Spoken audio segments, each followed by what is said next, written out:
Bonjour les amis, je suis très heureuse de vous retrouver. J'ai décidé de faire une petite série d'épisodes parce que très souvent on me demande mon expérience, comment ça a commencé, qu'est-ce que j'ai mis en place, qu'est-ce qui s'est passé. Et j'ai décidé de le faire sous forme d'épisodes, par séquence, où il y avait un avant, un après.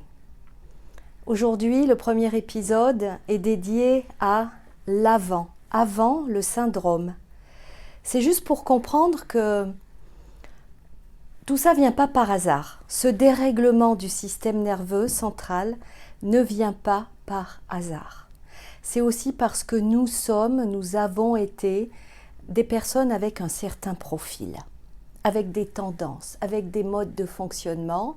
Et on se rend compte, alors ça ne veut pas dire que ça vient de là, mais on se rend compte que toutes les personnes atteintes du syndrome de fibromyalgie, du syndrome de fibromyalgie, présentent des mêmes profils, on va dire. Alors pour ma part, à l'époque, eh bien, je suis sur tous les fronts. Je suis une personne qui ne s'écoute pas et qui ne sait pas poser ses limites. Alors quand je veux dire pas poser ses limites, c'est pas qu'il n'y a pas de caractère, parce que là-dessus, ça serait plutôt le contraire, mais plutôt dans l'hyperactivité et l'hypersensibilité. Des gestions émotionnelles parfois difficiles à contrôler, et puis un besoin d'être toujours active, toujours active. Franchement, j'ai jamais su bien me poser. Et maintenant, bien sûr que oui, parce que cette maladie, enfin ce syndrome m'a obligée de réduire ma voilure. Mais avant cela, je peux vous dire que j'avais plusieurs vies en même temps.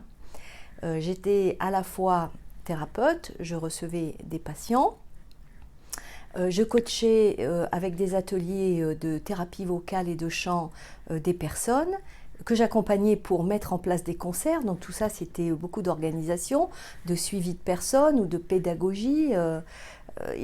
Et en plus, je faisais des représentations quasiment tous les week-ends. Donc j'étais chanteuse dans une troupe de cabaret, puisque je suis chanteuse lyrique de formation initiale. Mais pendant plusieurs années, voilà, je me suis bien éclatée. J'étais d'ailleurs la première chanteuse lyrique à importer le lyrique dans le cabaret. Voilà, donc à la fin du spectacle de cabaret, donc strass, paillettes, transformiste, magicien, etc., je chantais la Traviata. Donc ça, c'est la petite anecdote. Et donc je faisais tout ça. Donc après les concerts, bien sûr, c'était une troupe officielle d'un casino connu dans la région. Mais pour autant, il fallait monter le matériel, démonter le matériel. Bon, c'est pas la sono de Johnny Hallyday, mais bon, voilà, quand bien même, il fallait se débrouiller avec ses petites mains, ses petits bras, et donc c'est voilà, sur tous les fronts.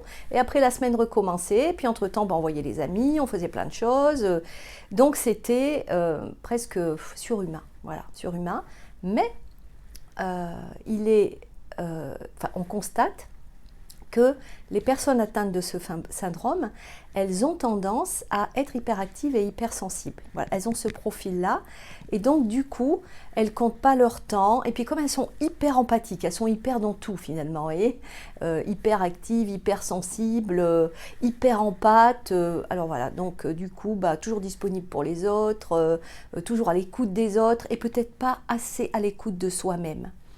Ça, c'était avant, voilà. Et ça m'intéresserait que vous puissiez commenter, mettre des petits commentaires ou vous manifester. Vous, quelle personne étiez-vous avant?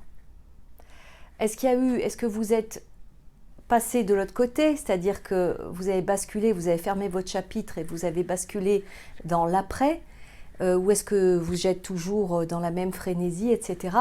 Je rencontre beaucoup de personnes encore qui sont atteintes de fibromyalgie, que j'accompagne d'ailleurs, et qui ont du mal vraiment, qui résistent à réduire leur voilure. Et puis plus elles résistent, plus leur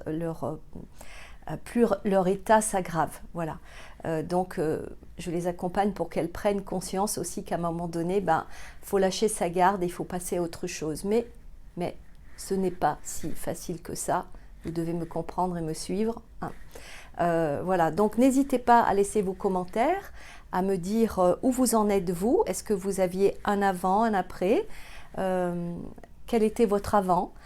Je vous remercie en tout cas de vos belles présences, toujours bienveillantes. Ça me fait du bien et puis ça m'aide à continuer la chaîne. Et je vous remercie, je vous souhaite une belle journée et je vous retrouve pour le prochain épisode. Ciao les filles!